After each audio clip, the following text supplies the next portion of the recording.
Przedstaw nam się. Nazywam się Agata Winiarska, stopień 3 dan. Ania Bojda, 3 dan, trenuję karate Kyokushin. Powiedz, o czym jest ten film. Ten film jest o końcu kariery sportowej mojej i Ani, mojej karateckiej siostry. Ten film jest o tym, jaką drogę przeszłyśmy zagadką, żeby móc stanąć po tej stronie kamery. Ja trenuję karate Kyokushin, które jest formą karate full contact, czyli karate trenowanym, uprawianym w pełnym kontakcie. Oznacza to tyle, że mamy niezbędne ochraniacze na strefy gedan chronione. Kobiety również od jakiegoś czasu mają ochraniacze na piszczele i stopy, mężczyźni nie. No i walczymy aż do nokautu, czyli tak naprawdę ten pełen kontakt polega na tym, że szukamy najsłabszych miejsc przeciwnika. W momencie, kiedy uda nam się go znokautować, to jest wymarzony koniec walki, właśnie knockout. Istnieją też inne style karate, gdzie ten kontakt jest wręcz zabroniony i tam liczy się precyzja ruchu bardziej, czyli zatrzymanie techniki tuż przed swoim przeciwnikiem. Więc to zupełnie dwa różne style. Często jeżeli ktoś mnie pyta, czym to się różni jedno karate od drugiego, mówię, że to jest jak bieganie maratonu albo sprintu. Teoretycznie też biegasz, ale tak naprawdę to zupełnie coś innego i inaczej się do tego przygotowujesz. Karate jest dla mnie takim przełamywaniem swoich słabości, tego, że czegoś nie mogę, że mi się nie chce, bo mam to w sobie, myślę, jak wszyscy, i karate jest dla mnie takim impulsem przełamywania swoich słabości. Jeżeli faktycznie chcesz uprawiać karate na dobrym poziomie, na wysokim poziomie, cokolwiek w tym osiągać, to musisz trochę swoje życie pod to podporządkować i to polega na systematyczności, na tym, żeby na ten trening, na dietę i na wszystko to, co związane jest z karate, było miejsce w życiu, na wyjazdy na seminaria, zgrupowania, żeby się doszkalać. No i to trochę definiuje to, jak żyjemy. Był czas, jak startowałam na zawodach intensywnie, że całe moje życie było podporządkowane pod karate, pod moje starty. W tej chwili przestałam trenować zawodniczo, ale jakby nie chcę zostawiać tego. To jest fajna przygoda i myślę, że to jest taki sport na całe życie. Można go trenować w wieku 4 lat, jak również 104 lat, więc jakby chcę być w tej rodzinie i to jest to, co chcę robić i dlatego karate jest dla mnie ważne. Karate jest dla mnie ważne, bo daje mi jakąś moją tożsamość, pokazuje mi to, kim jestem. Ja tak się widzę już przez pryzmat karate. Wyrastałam od dziecka do mojego obecnego wieku cały czas z karate, przez różne momenty mojego życia, szkołę, maturę, studia, pracę. I myślę, że zawsze było obecne, więc karate jest, ja jestem karate, karate jest mną. Moja przygoda z karate zaczęła się w małej miejscowości u mnie, w Stroniu. Nie było za dużo wyboru. Jeżeli chodzi o trenowanie sportu, było do wyboru tylko piłka nożna, no i karate. Na piłkę nożną za moich czasów nie chciano dziewczynek, no więc droga była naturalna, że zaczęłam trenować karate. Trenować zaczęłam karate, tak myślę, że około 30 lat temu, znaczy w szkole podstawowej, w 4. klasie. Moja droga z karate zaczęła się 30 lat temu, kiedy przyszedł mój brat do naszych rodziców i powiedział, że chce się zapisać na karate. I ja oczywiście też chciałam, bo ja chciałam wszystko, co moje rodzeństwo. I tak zaczęłam po śpiewaniu w chórze i graniu na pianinie. Rodzice stwierdzili, dobra, próbuję dalej. I jestem bardzo moim rodzicom wdzięczna za to, że nie myśleli stereotypowo, że dziewczynka na karate te 30 lat temu to jednak była inna sytuacja niż obecnie i że pozwolili mi na to. Myślę, że mama miała nadzieję, że znudzi mi się też po roku, 2, to już toczy się 30 lat ta przygoda. Tak, ja mam taką rodzinę sportową. Tata trenował zapasy, był w kadrze Polski, w tej chwili mój brat trenuje mieszane sztuki walki, jak również moja siostrzenica. Mój brat postawił na takie zawodowe podejście do sportu, chcę się z tego utrzymywać, chcę być zawodnikiem zawodowym.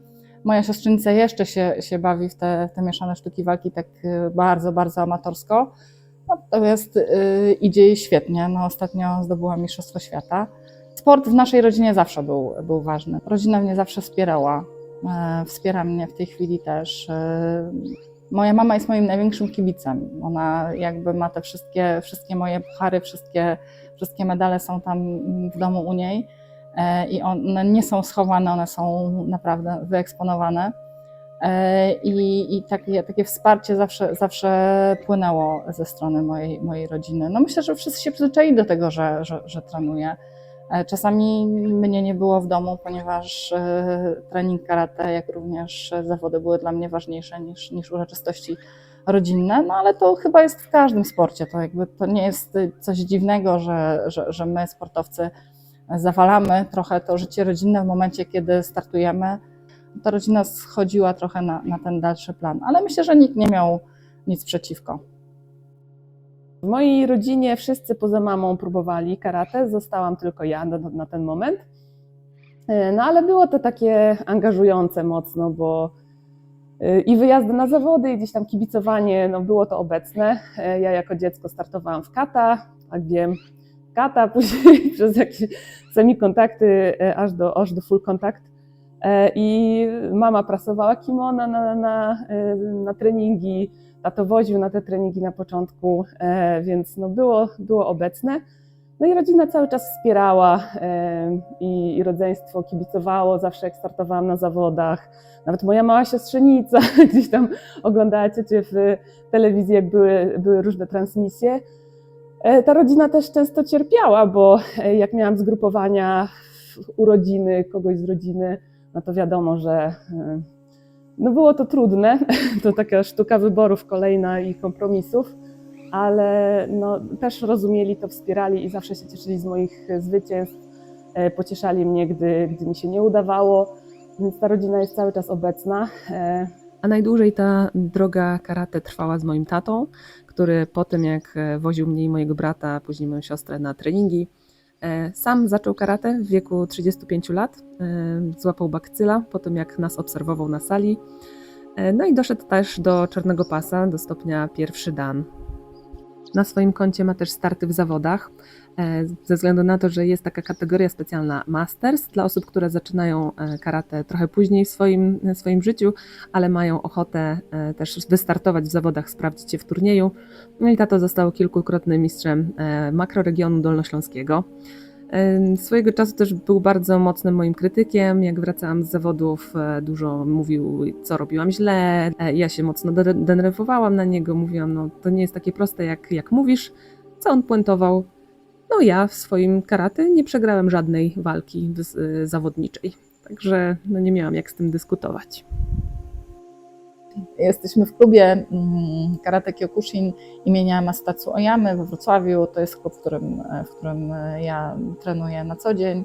Jest ważne dla mnie miejsce, ponieważ tutaj odbywa się magia, wszystkie treningi, wszystkie przygotowania, wszystko, co jest związane z drogą taką karatecką, sportową, zaczynało się i tutaj na tych matach. W tym miejscu wylewa się pot, krew i łzy. Dla mnie karate sportowe to jest karate, które wymaga ode mnie poświęcenia więcej ilości czasu niż karate rekreacyjne. Karate rekreacyjne, to jak sama nazwa wskazuje, dla rekreacji, dla budo, dla mnie, dla tego, żeby stawać się lepszym, ale stawać się lepszym samemu dla siebie. Żeby moje techniki były lepsze, żebym ja się lepiej w tych technikach czuła, żebym ja umiała je lepiej wykonywać. Karate sportowe to jest takie karate, które pozwala mi pokonać przeciwnika, przed którym staję na macie. Karate można uprawiać tylko dla siebie, kiedy możesz skupić się na technice, na kata, rozciągnięciu, powoli dobierać sobie wszystkie te elementy po kolei, na których Ci zależy, żeby osiągnąć wyższy pas, czy w zależności od tego, jakie masz swoje własne cele, ale można także ćwiczyć karate, uprawiać karate sportowe, gdzie albo walczymy w kategorii kumite, albo walczymy w kategorii kata, czyli robimy układy kata. I tutaj już nie ma takiej dowolności. Jest plan do zrobienia, jest robota do wykonania, więc nie możemy sobie odpuszczać. Zdecydowanie poświęcamy dużo więcej czasu na to. W takim karate sportowym myślę, że treningi 2 razy dziennie są standardem już teraz przy przygotowaniach do mistrzostw.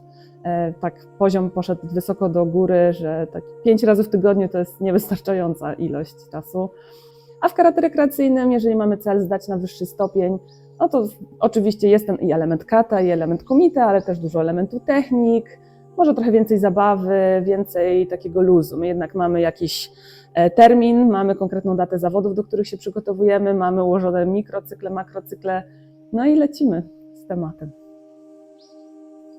Jeżeli chodzi o starty w naszych zawodach, to pomimo tego, że jestem zawodnikiem, że byłam w kadrze polskiej i reprezentowałam nasz kraj na różnych zawodach międzynarodowych, karate nie jest sportem profesjonalnym. Nie bierzemy za to pieniędzy. To jest nasze hobby, trenujemy profesjonalnie, natomiast normalnie pracuję 8 godzin w biurze i zarabiam na to, żebym mogła sobie taką przyjemność jak wyjazd na zawody zorganizować.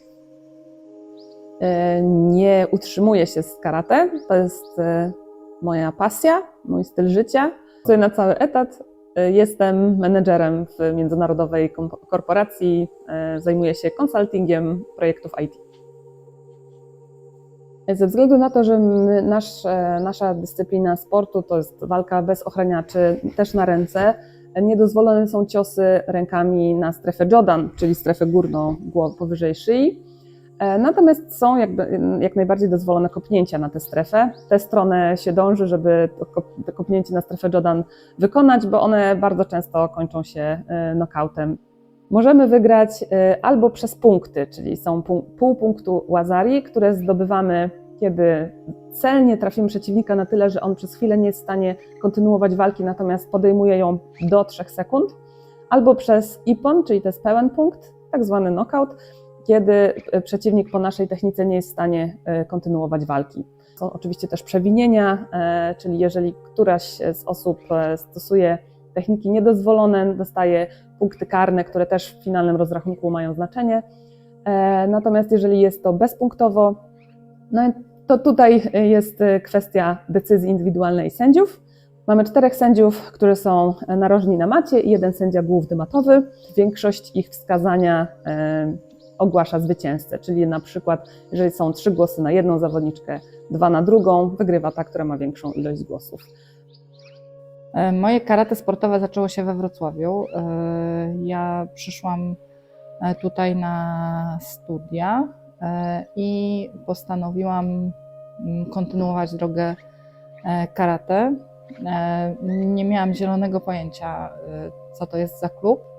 Nie miałam zielonego pojęcia, kim jest Shihan Jacek Lamot w świecie karate. Shihan zmotywował mnie na tyle, że wzięłam udział w pierwszych zawodach.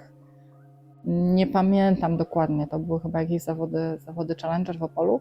Shihan powiedział: dziewczynko, wystartujesz w tych zawodach. No i dziewczynka wystartowała i tak się zaczęła moja przygoda z karate sportowym. Myśl o tym, żeby przejść do karate takiego sportowego, pojawiła mi się w 2004 roku i powiem, dlaczego tak precyzyjnie wiem. Miałam wtedy 16 lat i miałam wystartować w kategorii półkontaktowej, bo nie byłam jeszcze pełnoletnia, na mistrzostwach Opolszczyzny. Zaczynałam karate na Opolszczyźnie i okazało się, że w mojej kategorii nie ma wystarczającej liczby zawodniczek, żeby ta kategoria się odbyła. Sędzia główny, sensei Mariusz Godoś, wyraził zgodę, żeby startować w kategorii full contact, mimo że jeszcze nie miałam 18 lat. Mimo sprzeciwu taty bardzo chciałam spróbować i zajęłam wtedy 3. miejsce. i mój ówczesny trener sensei Andrzej Ochowicz zobaczył, że mam dryg do full kontaktu i już wtedy zaczął mi mówić, żebym poszła do Wrocławia, trenował sensei wtedy jeszcze Jacka Lamota. Wybrała sobie jakiekolwiek tam studia, ale żebym tam poszła, bo on mnie nauczy dobrze walczyć. No i tam wtedy ta myśl w głowie mi się zasiała. Jak przyszłam tutaj do Wrocławia faktycznie na studia i pierwszy raz wchodziłam po schodach, bo mamy dojo na 4. piętrze, to wchodziłam i schodziłam parę razy, bo wiedziałam, że jak już wejdę, to nie będę mogła wyjść. Znałam sensei Jacka z różnych obozów, takich mieliśmy ogólnopolskie obozy jeszcze jakieś 10 lat temu. I wiedziałam, że u niego jest w te albo we w te, więc nie mogę sobie przyjść i chodzić w kratkę, więc jak się już zapiszę, to będę musiała iść tą drogą. Dlatego trochę się wahałam, bałam się, no ale jak już przyszłam tutaj na studia i zaczęłam we Wrocławiu trenować, to już wszystko było podporządkowane pod start w zawodach.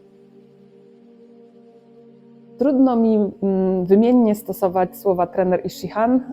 Trener, no to jest takie typowe określenie sportowe i okej, no trenujemy karate sportowe, więc jakoś to ma odwzorowanie, ale dla mnie shihan jest takim dużo szerszym słowem. Shihan czy sensei w przypadku niższego stopnia niż 5. dan to jest osoba, która kształtuje ciebie jako człowieka, kształtuje cię i przygotowuje nie tylko na mistrzostwa, na zawody, ale też ogólnie twoją drogę w karate. Jest to osoba, do której musisz mieć zaufanie i szacunek, bo inaczej ta współpraca nie ma sensu. To jest moje zdanie. Jeżeli nie ma tego szacunku i tej wiary w to, że ta osoba prowadzi twoją karierę w taki sposób, że wiesz, że to, co robisz, ma sens i to sprzyja osiągnięciu jakiegoś twojego celu, jeżeli tego nie ma, to nie będzie wyników. Moim pierwszym trenerem była sensei Basia Kopczyk z Lądka Zdroju. To były takie treningi bardzo podstawowe. Sensei Basia to był taki instruktor, który mi pokazał te podstawy karate. A tak naprawdę takim najważniejszym i jedynym trenerem jest shihan Jacek Lamot. Moim pierwszym sensei był sensei Andrzej Ochowicz, któremu jestem ogromnie wdzięczna za to, że zechciał przyjechać do Dańca, czyli miejsca mojej młodości. Miejscowość rodzinna, licząca, nie wiem jak teraz, ale około 1300-1400 mieszkańców. Sensei Andrzej we wsi obok w Tarnowie Opolskim otworzył swój klub. No i do naszej szkoły przyjechał, żeby zareklamować treningi, które są nieopodal. No i dzięki temu mój brat odważył się zadać pytanie rodzicom, czy mógłby chodzić na treningi. Ja się podpięłam i tak to się wszystko zaczęło. Nie wiem, czy kiedykolwiek moja droga karate by się zaczęła, gdyby nie to, że taka sytuacja miała miejsce. Więc tak, sensei Andrzej Ochowicz, który również ukierunkował mnie, sam wybierając mi kolejnego senseja Jacka Lamota, mówiąc, żebym przyjechała do Wrocławia, bo widział, że gdzieś tam mam dryg do kumite, do walk, więc moim drugim trenerem, sensejem, teraz shihanem jest shihan Jacek Lamot. Miałam również 10-miesięczny pobyt we Włoszech w pracy, gdzie oczywiście nie byłam w stanie funkcjonować bez karate, więc znalazłam dojo, w którym trenowałam. I był to sensei Mario Curci, któremu również bardzo dziękuję, że mnie przyjął i mogłam moje gi cały czas wykorzystywać nawet za granicą. Sensei Mario, grazie mille per tutto, il tempo insieme. Shihan Jacek Lamot jest bardzo znanym w całej Polsce trenerem karate, bardzo znanym shihanem. Myślę, że wzbudza postrach, wzbudza podziw i wzbudza takie szacunek u karateków, którzy startowali, którzy startują. To jest naprawdę osoba, która jest bardzo szczera, która mówi to, co myśli, ale nigdy nie mówi tego w złej wierze. Shihan jest znany z tego, że nie przebiera w słowach, mówi wprost, ale wiem, że mówi szczerze. Czy Shihan zadowolony, to najważniejsze. Shihan jest zawsze zadowolony. Chyba, że nie jest zadowolony. Ważne, że mam super ekipę. Yes. Nie ma w ogóle atmosfery. Że muszę się wymądrzeć, a w ogóle atmosfera jest Śmiejemy się, że mówi to, co inni pomyślą, ale wstydzą się powiedzieć na głos, więc no na pewno ta droga z Shihanem nauczyła nas no trochę twardości też, tego, że jest bardzo wymagający. No myślę, że dla mnie tutaj zawsze był jak taki drugi ojciec, wymagający, surowy, ale no robił to w jakimś celu. No to jest taka specyficzna relacja uczeń-mistrz. To, co ja cenię też bardzo w Shihan Jacku, jest to, że on cały czas się szkoli. To nie jest tak, że on zaczął 30 lat temu, 35 40 i cały czas używa tych samych metod, ale on cały czas się rozwija, ogląda, obserwuje, dostosowuje nasze treningi, przygotowania pod obecne standardy, trendy. No i oczywiście też to, co jest dla mnie ważne, jest bardzo zaangażowany w te starty. To nie jest tak, że wszystko jedno, kto pojedzie, ten pojedzie, kto wygra, ten wygra. Widać, że on to bardzo mocno przeżywa razem z nami i to też jest dla mnie ważne, że komuś na tym zależy szczerze. Ja startowałam w różnych kategoriach wagowych. Najpierw startowałam w kategorii wagowej plus 65 kg. Ponieważ jestem dosyć niska, stwierdziłam, że wygodniej mi będzie startować w kategorii wagowej troszeczkę niżej, czyli minus 65 kg. Było mi prościej w tej kategorii, ponieważ moja przyjaciółka, moja koleżanka Agatka startowała w kategorii wyżej i nie musiałam się z nią spotykać w finałach, więc tu już był taki handicap, było mi prościej. Wszystko tak ewoluowało. No, ja musiałam, ileś tam czasu minęło, żebym ja jakby doszła do tego, że jednak jestem troszeczkę niższa, trochę mam inne proporcje ciała, trochę mam krótsze ręce. Jest mi ciężej w tej kategorii wagowej wyższej, że mogłabym jakby troszeczkę mniej jeść i zejść w kategorię niżej. Wspólnie z moją dietetyczką no stwierdziłyśmy, że można to zrobić, co było okupione drakońską dietą i niezbyt miłymi momentami w moim życiu. Natomiast jeżeli chodzi o sportowy czas, to był to dla mnie dużo lepszy sportowy czas niż ten w kategorii wyżej. Startowałam w kategorii plus 65 kg, która jest nazywana przez naszych kochanych kolegów kategorią sumo, największą.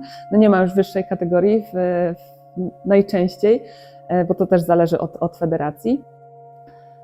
Zbijanie wagi to nie jest takie normalne odchudzanie się, jakby jak chcemy lepiej wyglądać.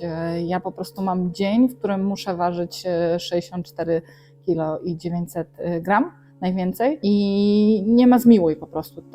To rzutuje na to, czy ja wystartuję w zawodach, czy nie. Uwaga, babski po ważeniu. Ania, jest dobrze? Jest nawet bardzo dobrze, bo już nie tylko po ważeniu, ale nawet po zjedzeniu jedzenia. No. Wszystkiego jedzenia. Całego jedzenia. Bardzo dobrze. Bardzo dobrze. No pewnie.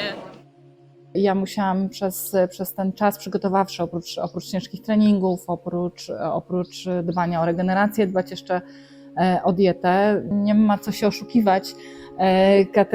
Kategoria wagowa niższa po prostu wymusza na nas mniejszą ilość przyjmowanych kalorii. No po prostu musi być redukcja, więc musi być mniej przyjmowanych niż spalanych. No i to jest czysta matematyka. Trening generalnie jest ciężki, tak? Pomimo tego, że lubimy trenować, lubimy to, co robimy, jest ciężko. Można byłoby siedzieć na kanapie i nic nie robić, a musisz wstać i iść na trening. A jeszcze do tego wrzucając sobie dietę i nie móc sobie jakby poprawić humoru jakimś fajnym ciastkiem czy dobrą czekoladą, no to jest jeszcze dodatkowo takie przejmujące dla nas.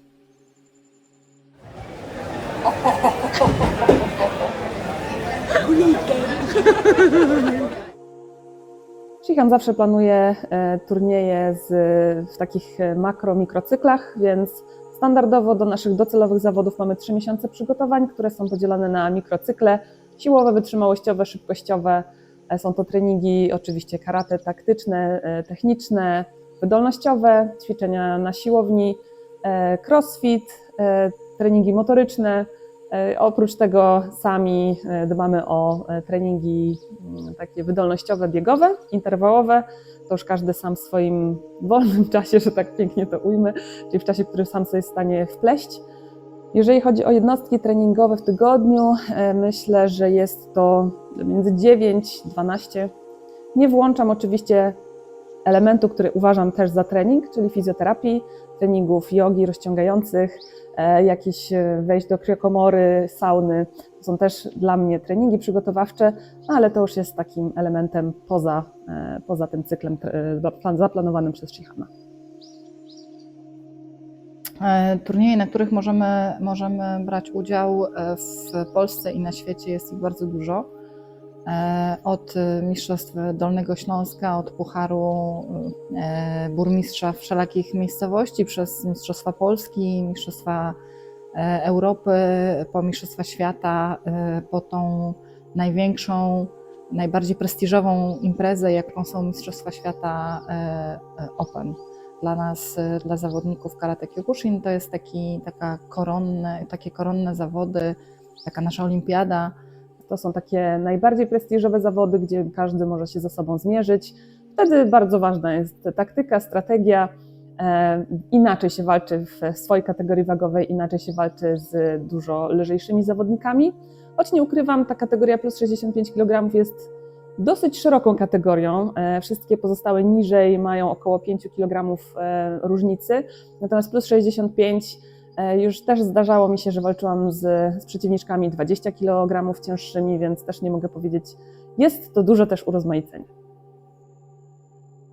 Karate Kyokushin po śmierci założyciela tego stylu karate, Sosai Masutatsu Oyamy, no jak to bywa, podzieliło się na wiele różnych federacji. Nasz klub reprezentuje federację World Karate Organization, zwane Shin Kyokushin, nowe Kyokushin. Oprócz tego jest też kilka innych federacji, które mają ten sam styl walki, bardzo zbliżone zasady rywalizacji, natomiast są to inne federacje. Ja zazwyczaj używam określenia, że to tak jak w boksie mamy różne pasy, różne organizacje. Obozy karateckie to jest bardzo specyficzna część naszego życia, ponieważ tam już wtedy trenujemy 4 do 5 razy dziennie i praktycznie trenujemy, śpimy i jemy. Biegamy bardzo dużo robimy technik na sali, dużo jest walk. Pomiędzy treningami jesteśmy w stanie tylko pójść spać, ewentualnie coś zjeść. Natomiast wyjeżdżając z takiego obozu mówimy nigdy więcej, natomiast za rok wszyscy się gremialnie zapisujemy na te obozy i jesteśmy bardzo zadowoleni, że obóz się zbliża i że możemy na niego pojechać. Na takich obozach Shihan dba o to, żeby były niespodzianki. Taką niespodzianką na przykład kiedyś na obozie było to, że obudził nas o godzinie 5 rano, wsadził w jakieś busy, wywiózł pod Śnieżkę i kazał nam tam wbiegać. Wiadomo, wcisnął stoper i kto pierwszy do góry. Opowiadam o tym w pracy i też jestem taka oburzona, że już miał być koniec obozu, a Shihan nam zrobił taką niespodziankę. No a koleżanki powiedziały do mnie, że przecież jesteś dorosła, mogłaś powiedzieć, że nie biegniesz. No właśnie karate jest takie, że nie mogłam powiedzieć, że nie biegnę. Częścią cyklu przygotowawczego do zawodów są także obozy i są to zarówno obozy klubowe, jak i zgrupowania kadry PFKS-u, naszej organizacji. Na zgrupowaniach kadry spotykamy się już w składzie po eliminacjach do Mistrzostw Europy, które musimy przejść i to są już osoby, które na pewno wystartują w Mistrzostwach Europy. Wtedy znęcają się nad nami też trenerzy kadry, nie tylko nasz Shihan, Jacek Lamot. I każdy wymyśla oczywiście jak najlepsze treningi, żeby nas przygotować i podzielić się wiedzą.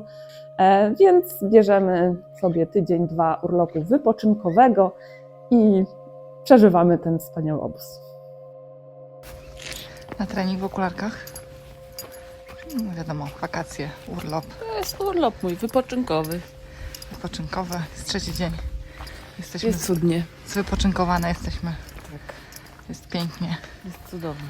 Cały ten wysiłek rekompensuje ten widok. Jest ekstra, tylko kto wymyślił, że hala jest pod górkę.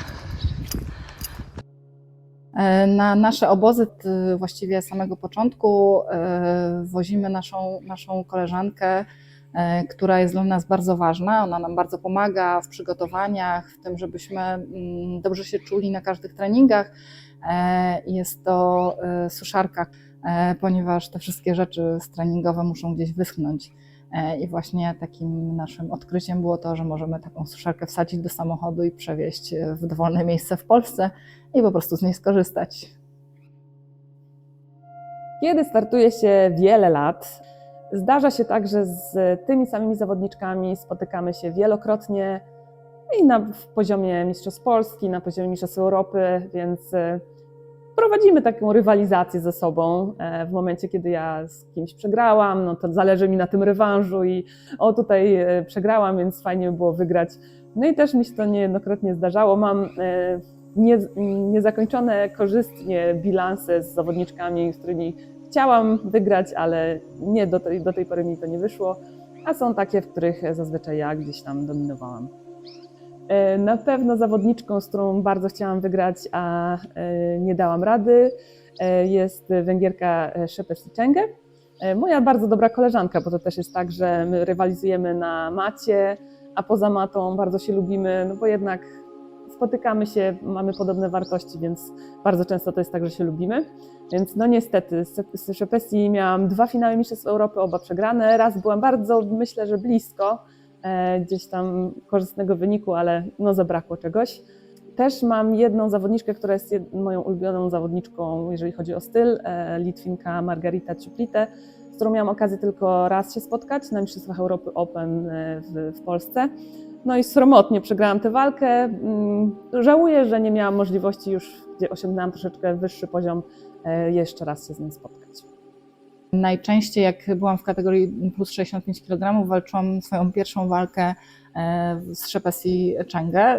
Ona była wtedy na topie, mega na topie i myślę, że cokolwiek tam by, no musiałabym ją znokautować. No. Ciężko jest o nokaut przy tak doświadczonej zawodniczce, więc sędziowie byli bardzo pod wrażeniem jej techniki i tego co ona robi.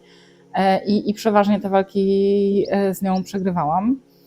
Poza tym musiałam moją karatecką siostrę poprosić, żeby wyjechała służbowo do Włoch i wtedy dopiero wygrałam Mistrzostwo Polski. Natomiast jeżeli chodzi o taką zawodniczkę, z którą walczyłam już po zmianie kategorii, to jest to Iwanka Popowa, jest to w ogóle świetna, topowa zawodniczka i też z nią nie udało mi się wygrać. Jeżeli chodzi o wygrane walki, to nie powiem nazwisk, gdyż tych walk się przeważnie nie pamięta. Bardziej się wbijają w pamięć walki przegrane. Są też takie zawodniczki, gdzie udało mi się pierwszą porażkę przekuć później w mój sukces. Pierwsze w ogóle moje Mistrzostwo Europy w 2010 roku przegrałam z Węgierką Edith Abraham. No, Edith zmiotła mnie z maty totalnie. To były moje pierwsze Mistrzostwa Europy. Byłam w ogóle zszokowana z poziomem, z całą otoczką tego, że to są Mistrzostwa Europy. No ale później też myślę, że to był 2013 rok, wygrałam z nią przez Łazari i weszłam do strefy medalowej tym sposobem, więc to też takie dla mnie było duże osiągnięcie. W 2022 roku w Tarnowie na Mistrzostwach Europy przegrałam moją walkę eliminacyjną z Litwinką Marią Sekundą.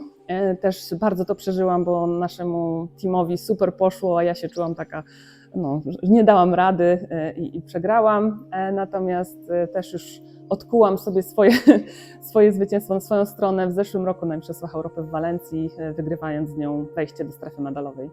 Więc no, to są takie fajne momenty, które się zapamiętuje. Agatka jest dla mnie moją karatecką siostrą, jest dla mnie inspiracją, jest moją najlepszą przyjaciółką. Jest osobą, bez której sobie nie wyobrażam, że mogłabym funkcjonować.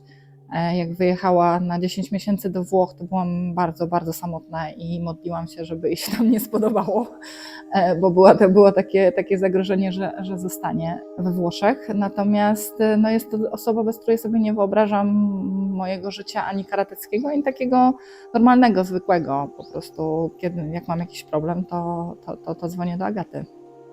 Ania jest moją siostrą. Ania jest moją przyjaciółką. Ania jest człowiekiem, który zna mnie na wylot w każdej możliwej sytuacji. Moim zdaniem moja przyjaźń z Anią jest moim największym sukcesem karate, bo prawdziwych przyjaciół poznaje się w biedzie, ale też prawdziwych przyjaciół poznaje się w sukcesie. Więc mieć kogoś, kto cieszy się z tobą, z twoich sukcesów, mimo że na przykład startuje na tych samych zawodach, niekoniecznie może zdobyła medal, ja zdobyłam medal, potrafić się ze mną szczerze cieszyć, no myślę, że to jest taka prawdziwa przyjaźń, której każdemu życzę. Bardzo często finał na różnych zawodach to był finał z Agatką. No i fajnie, bo obydwie miałyśmy medali, dwa pierwsze miejsca. I nie fajnie, bo znamy się jak przysłowiowe łyse konie i jeszcze dobrze nie jestem w stanie coś zrobić, a już Agata to zablokuje. Więc jakby to jest takie bardzo ciężka rywalizacja, bo nie dość, że to jest dobra zawodniczka, to jeszcze jest to zawodniczka, z którą trenuję na co dzień. Ona zna mnie bardzo dobrze, ja ją znam bardzo dobrze, ale z ręką na sercu mogę powiedzieć, że żadna z nas nie odpuszczała. Że nigdy w życiu nie umawiałyśmy się na żaden wynik. Nigdy w życiu nam nawet to do głowy nie przyszło, żeby tak zrobić. I zawsze każda z nas walczyła dla siebie i walczyła jak najlepiej umiała. Finałowe walki z Anią to z jednej strony wielka radość, bo któraś z nas będzie miała pierwsze, któraś drugie miejsce, więc to super. A z drugiej strony no to okropne, bo ja bym chciała wygrać, a jednocześnie bardzo bym chciała, żeby ona wygrała. Ale tak nas też zawsze Shihan uczył, że nie ma odpuszczania i walczymy na 100%.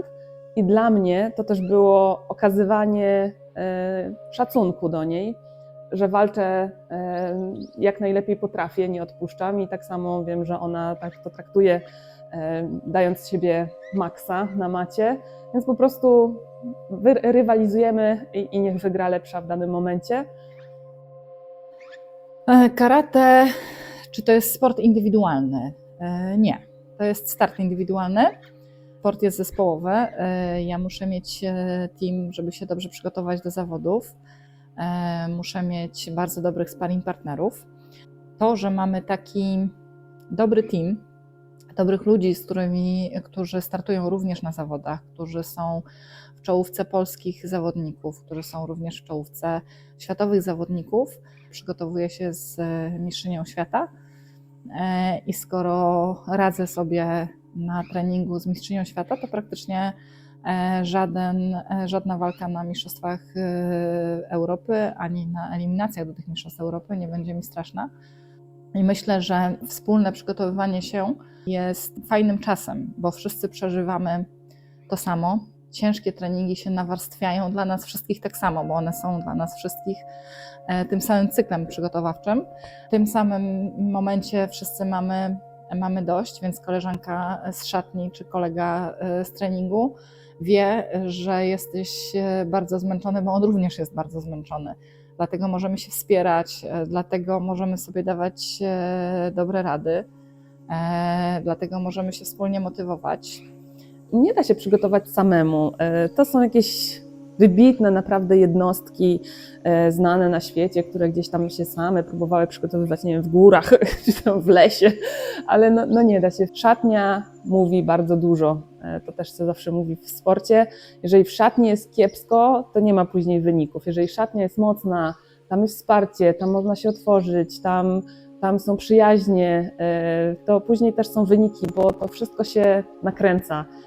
I to jest piękne i to jest akurat tutaj, myślę, że to mnie też tyle lat trzymało w sporcie, właśnie ta nasza szatnia i te nasze relacje.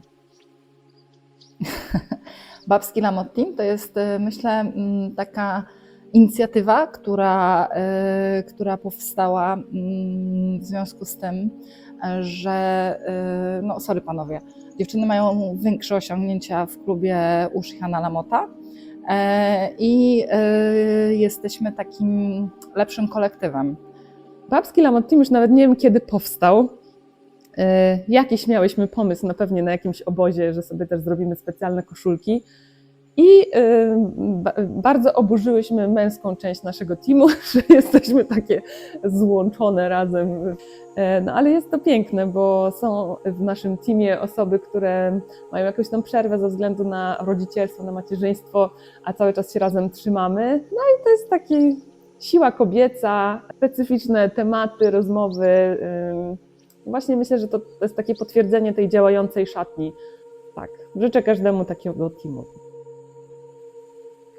Innym takim teamem specyficznym w naszym karate jest team kadry narodowej i to jest też taki zespół, który jest ze sobą bardzo blisko. Ja w kadrze byłam od roku 2010.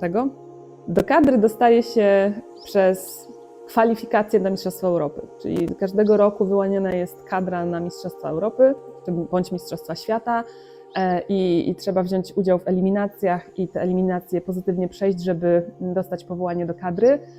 Kadrą zajmują się trenerzy kadry narodowej, Shihan Sensei z ogromnym doświadczeniem, byli zawodnicy, trenerzy najlepszych klubów w Polsce, więc no to jest taki duży prestiż dla nas być członkiem takiej kadry. I ta kadra też jest takim super zespołem zgranym. No ja myślę, że najbardziej mi w pamięci zostają te ostatnie Mistrzostwa Świata w Kielcach w 2022 roku, gdzie stworzyliśmy naprawdę taki mocny team, bo też nie ukrywam, że to nie jest tak, że co roku ta kadra jest zupełnie inna.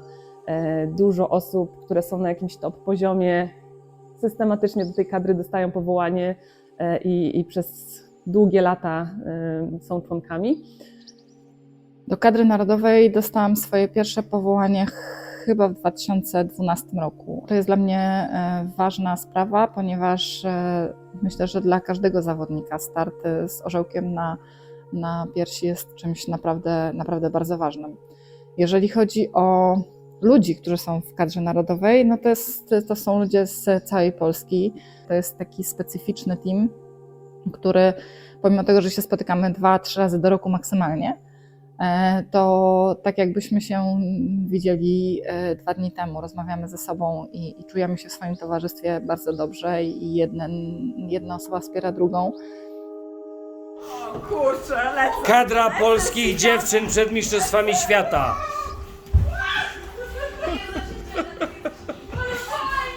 Brawo wy!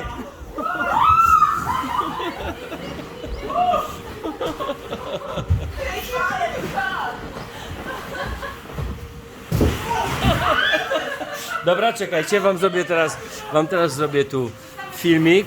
Pozdrówcie fanów. Okej.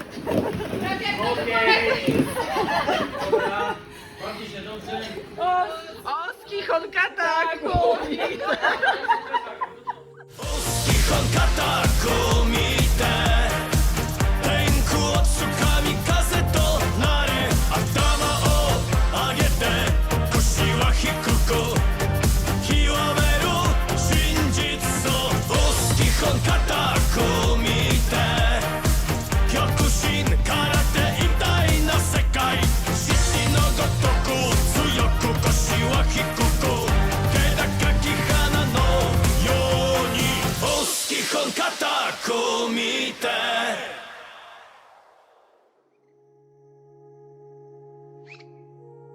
Najtrudniejsza walka, którą przegrałam, która mi tak została w głowie, jest walką z Mistrzostw Świata Open w Tokio, gdzie walczyłam naprzeciw Yuri Minamihary, późniejszej mistrzyni świata Open. Za nią, jako sekundant i trener, stał Norichika Tsukamoto, więc dosyć silny skład, że tak powiem. I ta walka była bardzo wyrównana. Była walka, dogrywka. Ja tę walkę przegrałam na wagę. Yuri jest dużo mniejsza niż ja.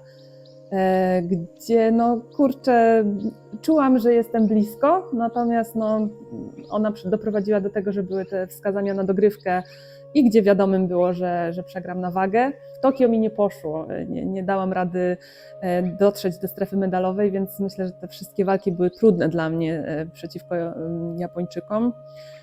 No ale te bardzo mocno pamiętam. Pamiętam, że no, miałam ogromne nadzieje i niestety taką wagą nikt nie lubi przegrywać.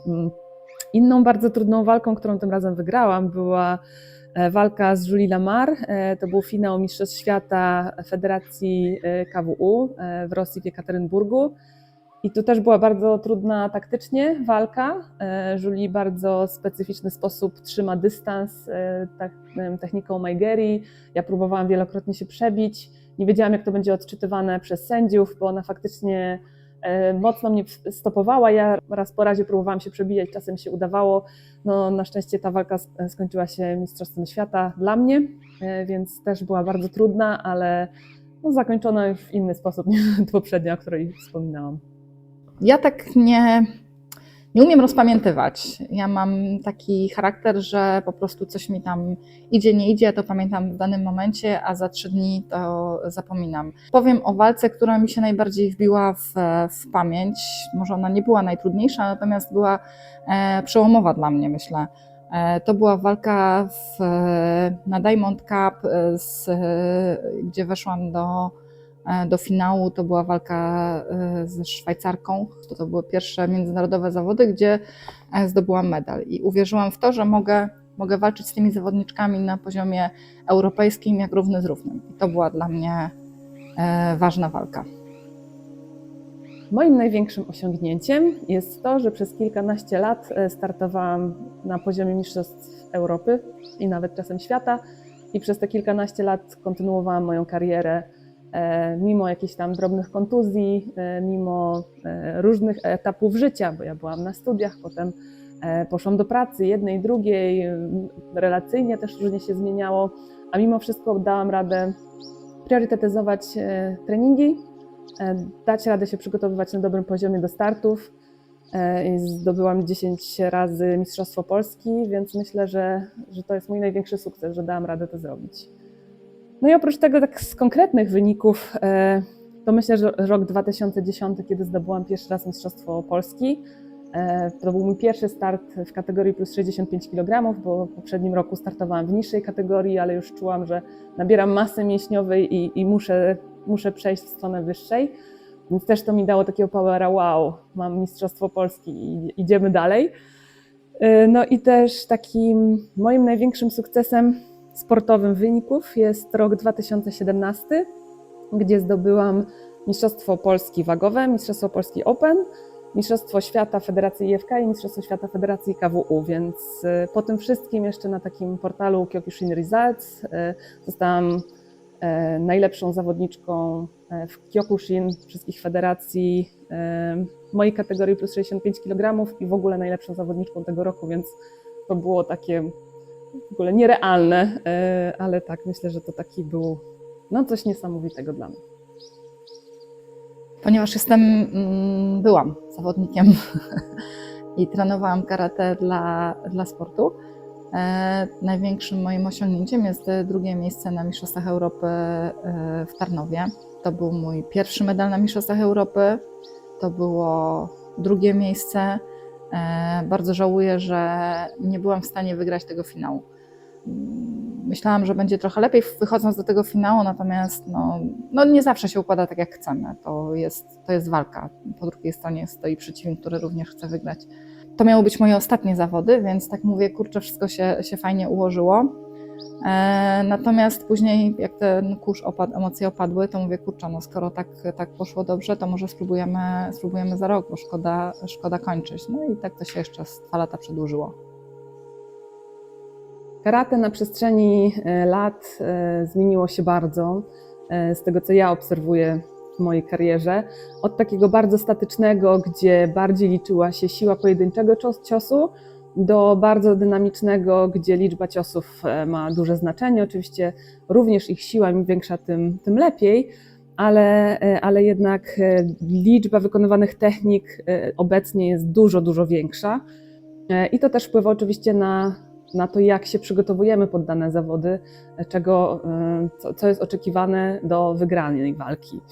Bardzo dużo ciosów, bardzo duża jest uwaga poświęcana końcówce walki. Bardzo chcemy tego przeciwnika wypchać za matę, bardzo pilnujemy się, żeby nie pójść w tył i bardzo też jakby uczymy się walczyć pod to, jak oceniają nas sędziowie, a oni niestety bardzo często nie są zawodnikami i nie wiedzą, jak to wygląda. Czasami na macie to może wyglądać tak, że ktoś robi przewagę, a po prostu robi dużo wiatru i tak naprawdę z tej walki nic nie wynika, a wygrywa. Koniec kariery sportowej, ale gi nie zrzucam nigdy. Karate jest o tyle piękne, że Droga sportowa to jest kilka lat, rzadko kiedy faktycznie takie kilkanaście, jakie mam z Anią. Natomiast zawsze jest droga i zawsze jest inny cel w tym karate.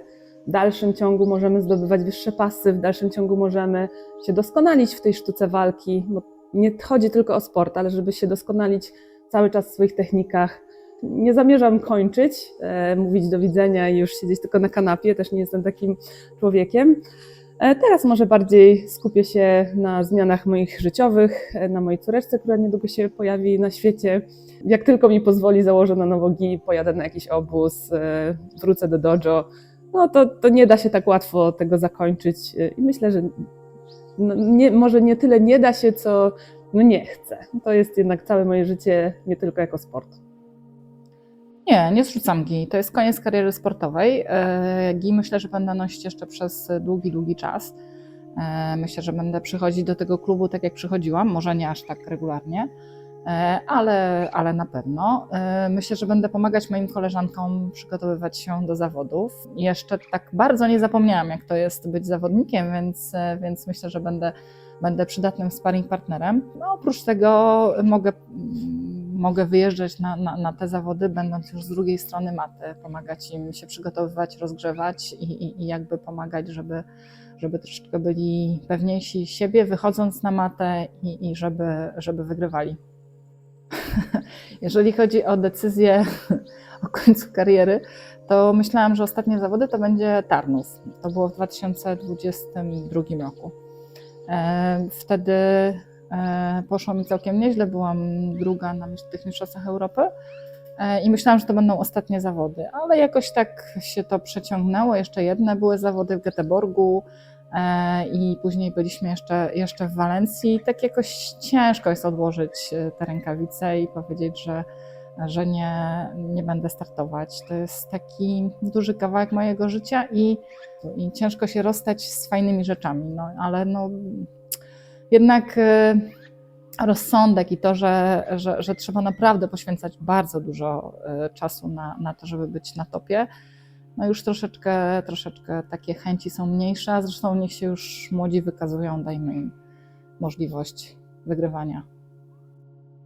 Koniec kariery swojej miałam w głowie już od jakiegoś czasu, ale trudno jest zrezygnować, bo jeżeli kończy się na wysokim miejscu na podium, no to dlaczego kończyć, skoro jest się w dobrym gazie?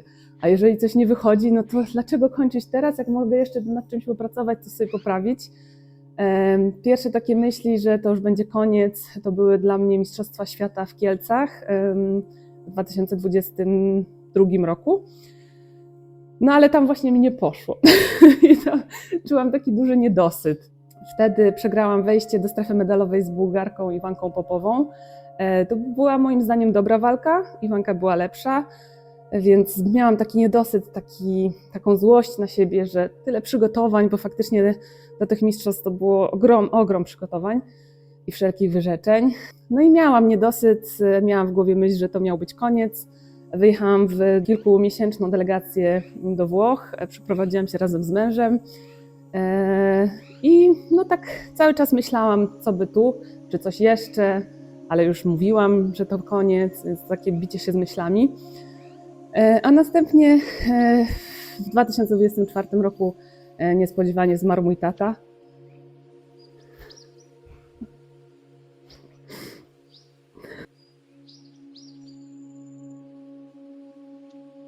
No i tak naprawdę wróciłam na treningi i trenowałam bardzo regularnie, bo traktowałam to bardzo terapeutycznie i bardzo mocno się zaangażowałam w każdy trening, mimo że deklarowałam, że już nie będę startowała. Trenowałam na grupie, która cała przygotowywała się pod kwalifikacje do Mistrzostw Europy. Sobie pomyślałam pewnego dnia, kurczę, nawet nieźle mi idzie, a może bym zagadała do Shihana, że może bym sobie wystartowała w tych kwalifikacjach, ale tak jeszcze siedziłam z myślami. I na pewnym treningu, gdzie były walki i faktycznie czułam, że dobrze mi idzie, Shihan do mnie podszedł i widać było, że tak próbuje wyczuć, czy to dobry moment i zapytał, czy może bym nie chciała wystartować sobie w kwalifikacjach. No ja powiedziałam, tak, On trochę się zaskoczył, że tak szybko mu poszło, ale faktycznie zgłosił mnie, wygrałam te kwalifikacje, więc już miałam też cel, żeby się przygotować do Mistrzostw Europy. No i na tych Mistrzostwach Europy zajęłam 2. miejsce. Ze względu na kontuzję ręki ten finał był dosyć tak mocno odpuszczony. Bardzo się nastawiałam, że dam radę, ale no, ręka nie pozwalała mi w pełni wykorzystywać swoich przygotowań. Ale tak naprawdę te Mistrzostwa Europy, które były moimi ostatnimi, zeszłoroczne, traktowałam zupełnie inaczej. Właśnie same te przygotowania były dla mnie taką oczyszczeniem głowy, terapią, poradzeniem sobie z emocjami, no zupełnie inne niż wszystkie poprzednie.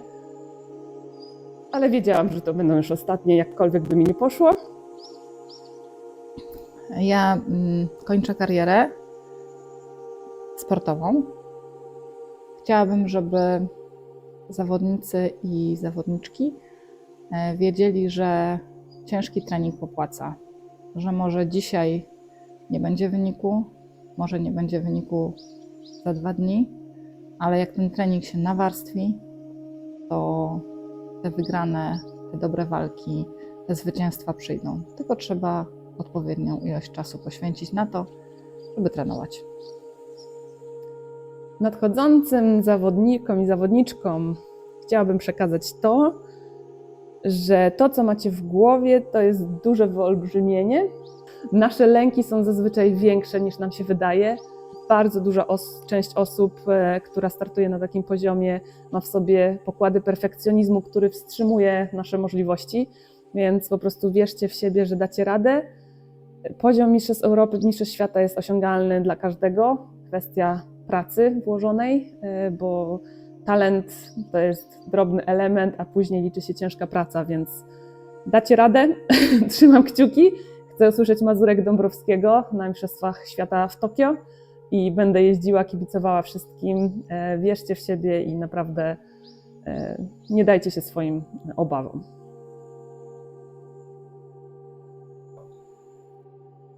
Jako że nasza droga taka sportowa, zawodnicza dobiega końca, no to chciałybyśmy podziękować ludziom, którzy zadbali o to, że tak długo to trwało, że mamy fajne osiągnięcia, że mogłyśmy przeżywać to, co przeżywamy i że mogłyśmy się tak do takiego stopnia przygotować. Więc myślę, że przede wszystkim Shihan.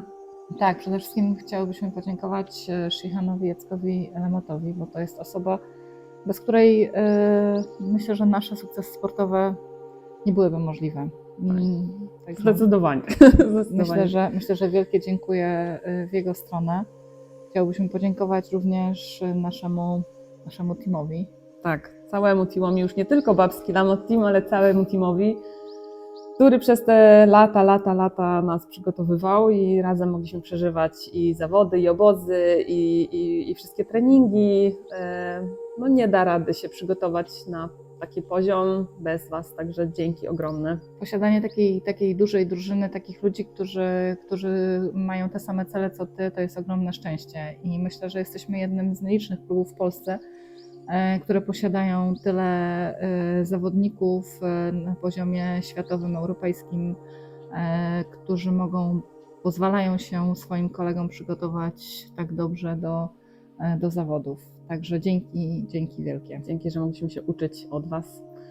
I oczywiście z takim obciążeniem treningowym nic by nie wyszło, gdyby nie naprawa, więc ogromne podziękowania dla Wrocławskiej Manufaktury Zdrowia, Jacka i Agnieszki i całego zespołu Jacka. Z Jackiem pracujemy od samego jego początku w sumie drogi fizjoterapeutycznej, więc on też doskonale zna nasze wszystkie kontuzje i niejednokrotnie się denerwował, że zamiast odpocząć, musi nas naprawić na tyle szybko i skutecznie, żebyśmy wystartowały w zawodach, więc Jacku ogromne dzięki. Dzięki Jacku, to była bardzo, bardzo bolesna współpraca, ale wiem, że bardzo nam potrzebna i umożliwiała czasami starty. Ja pamiętam, jak w pewnym momencie przyszłam, powiedziałam, że mam za 3 dni zawody i ja muszę mieć rękę.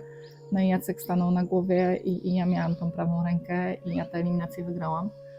I ja dzięki temu mogłam pojechać na Mistrzostwa Europy, także wielkie dzięki.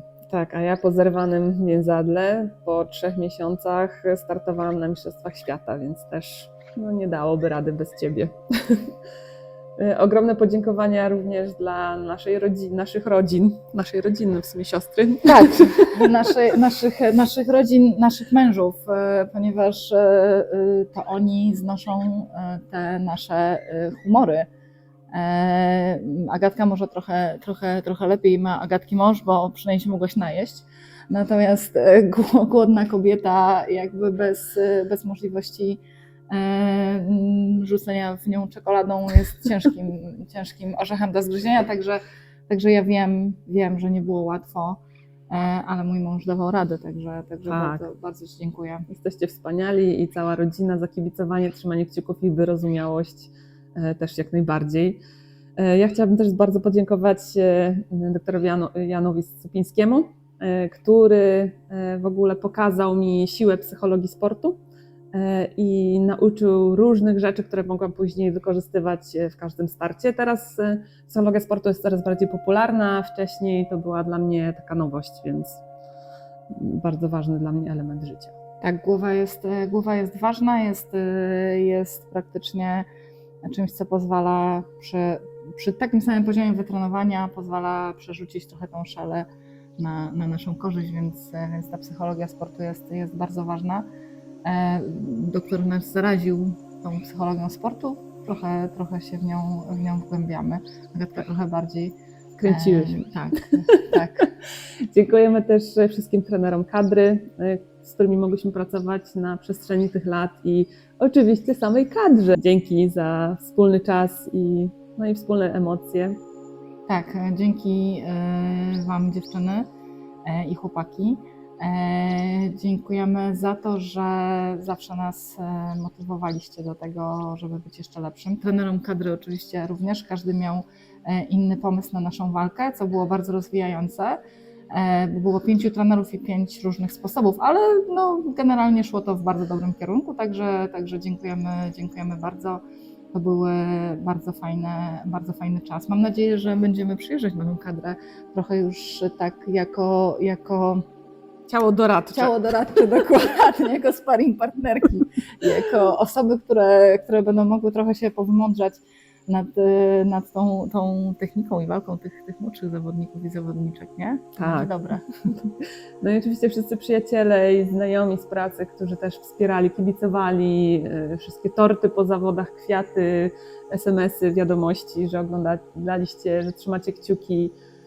No to jest niesamowite mieć takie wsparcie, też zaplecze.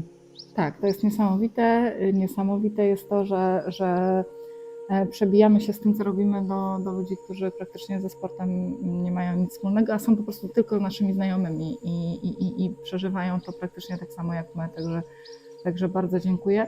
Ja bym chciała trochę tak też mojej Paulinie dietetyczce podziękować, ponieważ czasami robiłyśmy rzeczy niemożliwe i ja doprowadzałam się do takiego momentu, w którym nie za bardzo jakby pilnowałam tego, co powinnam pilnować, natomiast jakby Paulina zawsze mnie kierowała w tą dobrą stronę i pozwalała mi osiągnąć cel, jakim jest pierwszym celem na zawodach było zrobienie wagi, więc jakby to było już okej i później można było spokojnie z głową walczyć dalej. Ania z ryżem to już jest droga do sukcesu. Tak. Węglowodany. Węglowodany po obcinaniu węglowodanów są cudowne. Także dziękujemy bardzo. Dziękujemy wszystkim. Oczywiście na pewno kogoś pominęłyśmy. Za co przepraszamy, natomiast wiecie, że wszyscy jesteście dla nas ważni i mam nadzieję, że dobrze się Wam oglądało ten film. Właśnie. Dziękujemy. Ktoś dotrwał do tego momentu. Os.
startuję w kategorii plus 65 kg i to jest już od roku 2010. Startuję, powiedziałam, startowałam. Jeszcze raz.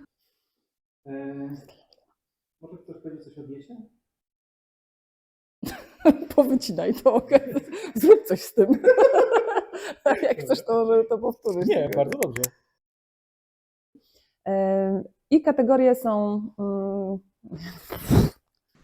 To rzeczy, co? Nie, bardzo dobrze. Dziwne jest to, że cię nie widzę. Głos w ogóle z szafy. Faktycznie dotarłam w różne miejsca na świecie, których pewnie bym nie odwiedziła, takie jak Baku w Azerbejdżanie, czy Nur-Sultan w Kazachstanie, więc... Czy łańcut. Czy łańcut. Więc to też był taki ciekawy czas. Na grupie. Babiniec po prostu. Dokładnie. O Jezu, naprawdę? Trzeba było mi to powiedzieć wcześniej. I się zadyszałam i głupio wyszło. To może jeszcze raz. W całych naszym karateckim życiu.